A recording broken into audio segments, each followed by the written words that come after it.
Luke 15. Luke, a faithful companion of the early believers, records the words of Jesus Christ, words that pierce the heart with hope and reveal the relentless love of God. To the crowds pressing in, to the sinners and tax collectors who clung to every syllable, and to the grumbling Pharisees who stood with arms crossed, Jesus spoke. He saw their longing, their judgment, their brokenness, and he offered them stories that unravel the ache of loss and the wild joy of being found. He began with a shepherd, one of you perhaps, who knows the dusty hills and the bleating of sheep like the rhythm of his own breath.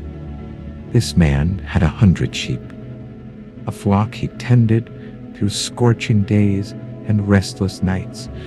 But one wandered off, slipped away into the shadows, lost to the thorns and the wolves. Can you feel his panic? His chest tightens as he counts again. 99.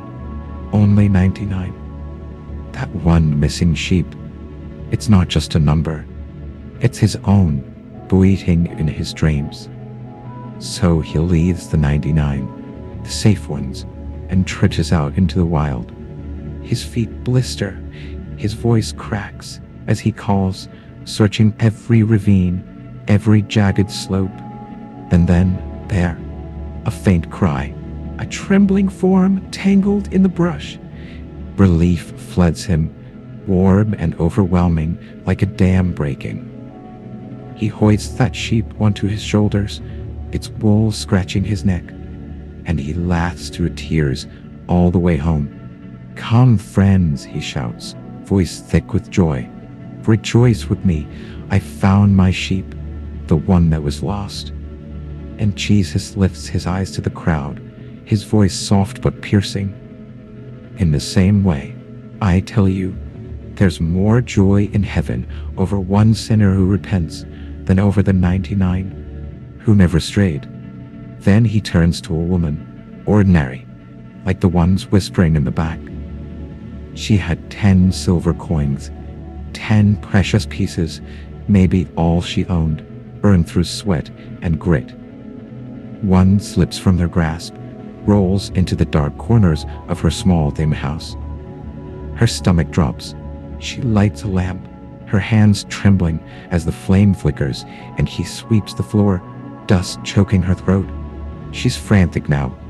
Where is it? That coin isn't just money, it's her security, her hope against hunger. She moves the table, lifts the rugs, her heart pounding with every empty sweep. And then, a glint. There it is, shining in the dirt. She gasps, a sob escaping as she snatches it up, pointing it to her chest like a lost child. Her face breaks into a grin, tears streaking through the grime, and she runs to her neighbors. "Rejoice with me," she cries, voice raw with triumph. "I've found my coin. I've found it." Jesus pauses, his gaze sweeping the crowd. So it is with the angels of God. They rejoice over one sinner who turns back, one soul reclaimed from the dark. But he doesn't stop there. He paints a picture so vivid, it stings. A father with 2 sons, a family torn by pride and pain. The younger son, restless, his eyes burning with dreams of freedom, steps up to his father. "Give me my share now," he demands, voice hard as if he's already gone. Can you hear the father's heart crack? His boy has own flesh, treating him like he's already dead.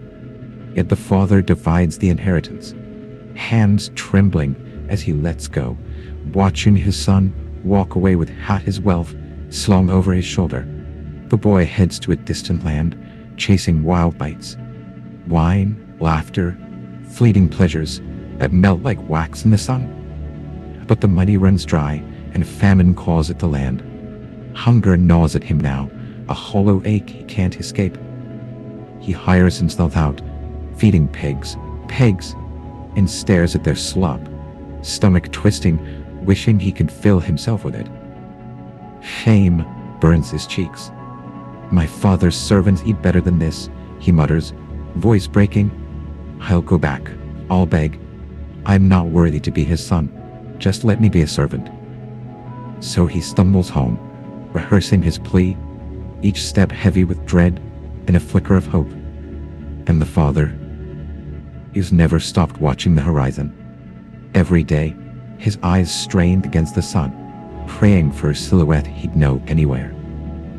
Then he sees him, dirty, ragged, a speck in the distance.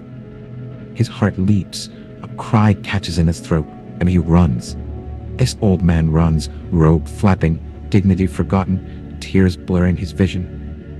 He reaches his son and throws his arms around him, pulling him close, breathing in the filth and the sweat like it's the sweetest perfume. "Father," the boy stammers, voice choked with guilt. "I've sinned against heaven and you. I'm not worthy." But the father cuts him off, joy spilling over. "Quick," he shouts to his servants, a voice trembling with love. "Bring the best robe, a ring for his finger, sandals for his feet. Kill the fattened calf, we're celebrating. My son was dead and now he's alive. He was lost and now he's found." Music fills the air, laughter and feasting, the house alive with the father's uncontainable happiness.